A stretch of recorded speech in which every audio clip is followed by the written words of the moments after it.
بلوچستان کے ضلع پشین سے ہمارے نمائندے محبوب آغا کی رپورٹ کے مطابق صبح بلوچستان میں سیاست کا رخ ایک دم تبدیل ہو گیا۔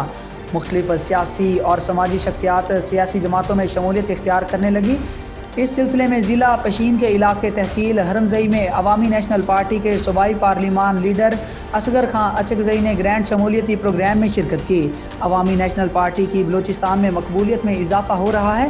اس سلسلے میں صوبائی وزیر زمرک خان اچکزئی بھی موجود تھے۔ شمولیت اختیار کرنے والوں میں سید حاجی عطا محمد آغا، سید داد اللہ آغا، ماسٹر رضا شاہ سمیت سینکڑوں افراد چیئرمین شاہ جہاں کی قیادت میں عوامی نیشنل پارٹی میں شامل ہو گئے۔ عوامی نیشنل پارٹی کے صوبائی رہنما اصغر خان اچکزئی کا کہنا تھا کہ ان کے جرأت مندانہ فیصلے پر خراج تحسین پیش کرتے ہیں۔ اللہ پاک عوامی نیشنل پارٹی حرمزئی ہونٹ کو اتفاق اور اتحاد دے، آمین۔